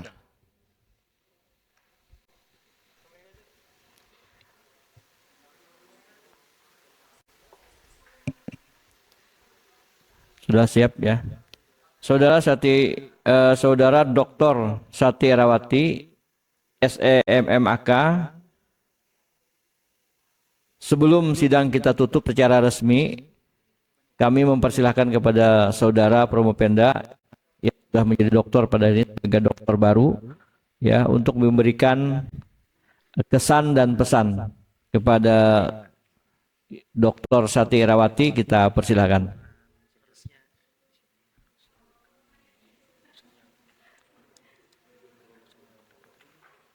Bismillahirrahmanirrahim.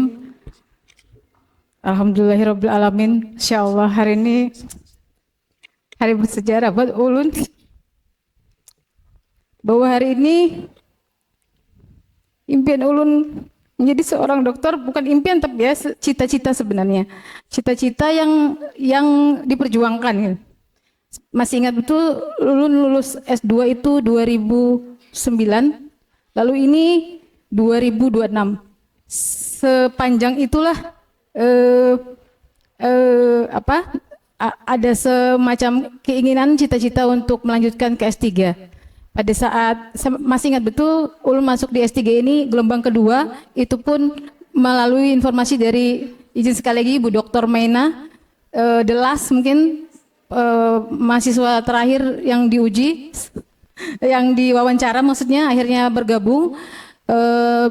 Sekali lagi puji syukur kepada Allah Subhanahu wa taala, hari ini ulun resmi menjadi pegawai dengan gelar doktor. Lalu ini ulun persembahkan untuk ibu ulun. Luar biasa, beliau masih panjang umur sampai hari ini menemani dengan doanya. Dukungan beliau luar biasa. Setiap saya ujian selalu bilang, "Ma, doakanlah supaya lulus." Masih ingat? Lalu kepada anak-anak saya, hari ini hanya Muhammad Aska yang hadir karena kakaknya lagi UAS di Semarang, kebetulan menempuh pendidikan di Universitas Dianuswantoro. Lalu kepada suami yang sibuk, maksudnya ada kegiatan, sehingga beliau juga sudah pernah bilang kalau sekarang giliran mama yang menghadiri karena waktu diploma 3, S1, S2 beliau sudah sering menghadiri gitu. Artinya ulun selalu didampingi dengan beliau kalau acara seremonial terkait dengan pelepasan gelar, penyematan gelar. Hari ini ulun menghadirkan ibu ulun gitu ya, untuk menyaksikan momen bersejarah dalam hidup ulun, bahwa hari ini ulun resmi gitu ya melewati proses pendidikan hingga di tahap yang ini, di tahap terakhir ini. Terima kasih juga dukungan kepada pimpinan fakultas, dalam hal ini Dekan Fakultas Kedokteran dan Ilmu Kesehatan, dan teman-teman yang mengkondisikan bahwa Ulun bisa menyelesaikan pendidikan ini tepat waktu. Terima kasih juga kepada Bapak Prof. Abrani Sulaiman. Beliau setelah selesai menjadi wakil rektor 3 bergabung di UNU, meminta Ulun menjadi tenaga pengajar, lalu akhirnya ada penelitian yang objeknya adalah UNUKASE gitu. Terima kasih juga, saya pernah diskusi dengan Pak Irwan sebagai salah satu responden. Penelitian ini tidak juga sempurna kalau Pak Irwan belum jadi dekan. Untungnya sudah jadi dekan, jadi mudah saya mengambil juga responden beliau gitu. Terima kasih yang sebesar-besarnya ulun ucapkan kepada promotor ulun, Prof. Yunani, karena memang pada saat meminta pun sudah Prof ya. Lalu beliau bersedia menjadi promotor ulun, karena memang ulun pada saat itu sebelum menentukan promotor meminta kesediaan beliau untuk mendukung ulun dalam pendidikan ulun ini hingga hari ini. Terima kasih Prof. Masya Allah. Wah, luar biasa yang satu ini juga. Ko1 yang tak pernah kenal lelah, mungkin 24 jam kalau ulun WA selalu dijawab subuh-subuh gitu juga. Masya Allah. Terima kasih Pak Asrid mendukung ulun dalam hal menyelesaikan disertasi, bahkan dari semester 1 mengikuti perjalanan ulun, wawancara bahkan juga sudah tahu proposal yang ulun ajukan itu tidak jauh berbeda dengan disertasi yang ulun selesaikan hari ini. Terima kasih dukungan untuk ko-promotor 2 Bapak Hudaya, luar biasa. Beliau dengan karena beliau lulusan luar, jadi ulun kayaknya terbawa bahwa disiplin beliau, pemikiran beliau yang luas itu merasuk juga ke dalam penelitian ini, sehingga yang awalnya hanya perguruan tinggi negeri, karena beliau juga menginspirasi ditambah dengan kata beberapa, termasuk perubahan judul menjadi adopsi teknologi informasi. Terima kasih Pak Udaya. Terima kasih ulun juga sampaikan kepada Prof. Fahmi. Beliau lah yang mengenalkan Fakultas Ekonomi dan Bisnis ini kepada ulun. Masih ingat ulun mutasi dari Denpasar ke Banjarmasin, bertemu beliau pada saat menjadi dekan, ulun diberikan kesempatan menjadi dosen luar biasa di Fakultas Ekonomi gitu ya. Jadi ulun mengenal Fakultas Ekonomi Universitas Lambung Mangkurat, bahkan Universitas Lambung Mangkurat karena menjadi dosen luar biasa pada saat kepemimpinan beliau menjadi dekan. Terima kasih juga kepada Ibu Vivi, luar biasa, sabar sekali menunggu ulun menyelesaikan running hingga akhir, yang luar biasa sekali Ibu Mena juga. Masya Allah, tidak ada lembar satupun yang lepas dari mata beliau, jeli sekali saya bilang gitu ya, luar biasa. Tapi inspirasi sekali. Berarti kalaupun nanti suatu hari nanti saya juga akan mengikuti jejak beliau, bahwa setiap lembar selalu saja ada sesuatu dan sesuatu gitu ya, yang harus bisa diperbaiki ke depannya untuk penyempurnaan sebuah penelitian. Sekali lagi ulun banyak-banyak terima kasih kepada teman-teman angkatan pertama, Masya Allah, luar biasa, didukung ulun, dikondisikan, selalu didukung, apapun yang ulun lakukan selalu teman-teman support luar biasa. Beliau ada yang sakit terus tetap bersama kami juga mendukung hari ini. Lalu angkatan kedua, angkatan ketiga, terima kasih, Masya Allah, mudah-mudahan momen ini bisa menjadi inspirasi buat angkatan 2 dan 3 bisa ada berdiri di podium ini juga untuk melaksanakan ujian terbuka. Sekali lagi terima kasih untuk tenaga kependidikan, Masya Allah, karena kalau tidak tanpa tenaga kependidikan acara ini tidak terselenggara dengan sebaik-baiknya. Terima kasih Bapak, Ibu. Assalamualaikum warahmatullahi wabarakatuh. Mohon maaf jika ada katanya salah. Apa deh? Maaf, begitu menggebu-gebunya lah sampai lupa kalau ada abah kayak gitu. Beliau memang luar biasa, bersedia meluangkan waktunya Pak. spesialnya hari spesial untuk diingatkan bahwa beliau dengan segala kesibukannya menyempatkan hari ini untuk hadir di sidang terbuka promosi Dr. Ulun. Terima kasih Bapak, Masya Allah, sehat terus, sukses terus, keren.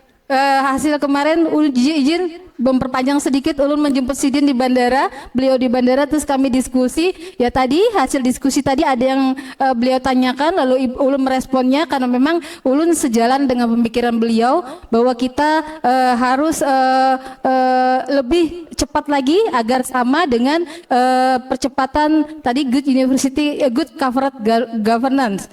Gitu. Beliau mengatakan kalau nanti memang harusnya Kalimantan dengan 9 PTN yang terbaik ini bisa menjadi PTBH semua, ya, agar sama cepat grow up-nya seperti perusahaan private lainnya. Gitu. Terima kasih Abah.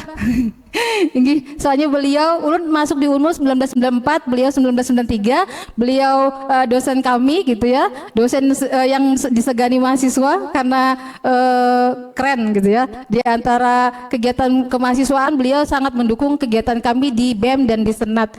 Terima kasih sekali lagi Abah. Terima kasih. Assalamualaikum warahmatullahi wabarakatuh. Waalaikumsalam warahmatullahi wabarakatuh. Jadi Pak Jainal ini mirip Pak Asrid dulu waktu di kampusnya kan. Nah, dengan mahasiswi gitu kan. Sekarang Fakultas Ekonomi ini sekarang lebih banyak mahasiswinya gitu. Mahasiswi ya. Ya, terima kasih nih. Kedah kesan dan pesannya luar biasa dari Promo Penda ya. Dan diberikan seluruh baik dari kopromotor, penguji, kemudian dari penguji eksternal juga dan seluruh yang hadir. Saya juga akan memberikan sedikit komentar ya terkait dengan Sati, ya, Dr. Sati Irawati ya. Dan alhamdulillah nih Bunda hadir ya. Umur berapa Bundanya nih? 75 ya. Alhamdulillah masih sehat. Ya mudah-mudahan selalu sehat. Bapak saya seumur 79 sekarang, juga bapak saya cukup senior juga. Alhamdulillah juga masih sehat. Jadi orang-orang dulu itu alhamdulillah diberikan kesehatan yang ini, termasuk Prof. Fahmi, walaupun sudah beliau sudah berumur di atas 70 juga. Jadi ini orang-orang yang punya bonus yang luar biasa. Dan alhamdulillah Ibu bisa menyaksikan anandanya bisa jadi dokter pada hari ini ya. Alhamdulillah, dan ini suatu kebanggaan, dan anak-anaknya juga dan suami ya, keluarga yang selalu mendoakan, dan teman-temannya yang selalu mendampingi ini Syati ya, luar biasa kompak sekali. Untuk angkatan 1 ini berurutan Ibu Yeni, kemudian Pak Ari, kemudian Diana ya, Dr. Diana sini hadir. Belum nih ke depan nih Bu Pipi juga nih sebentar lagi, yang lain lagi menyusul tidak lama lagi saya kira, karena ini memberi semangat ya, alhamdulillah. Dan juga untuk Syati alhamdulillah sangat rajin untuk berdiskusi dengan kami ya selaku promotor, sehingga kami tidak ragu-ragu untuk diminta mempromosikan. Karena memang dokter ini kata kuncinya ada di promotor ya sebetulnya. Dan kalau promotor itu bersama promopendanya bisa kompak, insya Allah dia cepat jadi dokter. Ya, jadi kalau komunikasi dan interaksinya agak jarang, nah itu agak sedikit lambat juga penyelesaiannya. Bukan tidak selesai, tapi mungkin agak lambat. Oleh karena itu saya senang Sati setiap saat, bahkan saya kadang-kadang agak di tengah kesibukan tidak langsung bisa memberi jawaban karena posisi-posisi kadang-kadang yang tidak ada di tempat. Tapi alhamdulillah selalu datang ke kampus dan sudah tahu kebiasaan saya di kampus. Biasanya habis zuhur pasti ada di kampus. Jadi kalau mau konsultasi sebetulnya tidak perlu tanya lagi. Habis zuhur saya sudah ada di kampus. Dan atau kalau mau tidak ada gangguan di atas habis asar, saya juga pasti ada di kampus. Karena menyelesaikan administrasi dan macam-macam itu selalu habis asar sampai hampir maghrib itu biasanya. Bahkan kadang-kadang bisa maghrib di sini, orang sudah pada pulang. Tapi kadang-kadang itulah kadang-kadang konsultasi bisa cepat diselesaikan karena kata kuncinya seperti itu. Jadi saya kira selamat kepada Bu Syati, terima kasih semuanya atas kerjasama dari seluruh tim kopromotor yang hebat-hebat nih. Saya tidak bisa juga mendukung kecepatan Ibu Syati kalau tidak didukung oleh kopromotor yang hebat seperti Pak Dr. Astrid dan Dr. Hudaya ya. Ya, jadi beliau-beliau ini luar biasa mengawal Ibu Syati ya, dan kemudian penguji yang juga sangat hebat-hebat. Nah, ada dua orang dekan ya sini, alhamdulillah dari Unmul dan ULM ya, dekan senior kita dari ULM Pak Prof Fahmi, dan penguji yang luar biasa juga yang tadi lembar per lembar pun diteliti kata per kata, bahkan Pak Hudaya menambahkan sebuah kata, beberapa kata Pak Hudaya untuk memperjelas ini suatu gambaran bahwasanya apa yang kita tulis itu harus dipertanggungjawabkan ya. Saya kira sebagai promotor terkadang lebih melihat kepada substansi inti agar arahnya tidak hilang. Jadi kadang-kadang kata per kata bisa saja tidak terlalu detail seperti ke promotor maupun yang lain. Makanya ujian itu terpenting adalah memperhatikan setiap perbaikan ya. Sampai kemarin pun masih banyak yang kita bahas, bahkan berapa jam kita ujian. Alhamdulillah pada hari ini sampai pada puncak. Terima kasih kepada saudari doktor baru, dengan berkat rahmat Allah Subhanahu wa taala ujian untuk memperoleh gelar doktor atas nama Dr. Syati Irawati SEMMAK yang merupakan doktor ilmu manajemen konsentrasi manajemen keuangan sebagai lulusan yang keempat pada Fakultas Ekonomi dan Bisnis Universitas Lembong Mangkurat telah berlangsung dengan sangat baik dan lancar. Maka dengan diiringi alhamdulillahirrabbilalamin, sidang promosi Doktor Ilmu Manajemen FEB ULM saya nyatakan ditutup.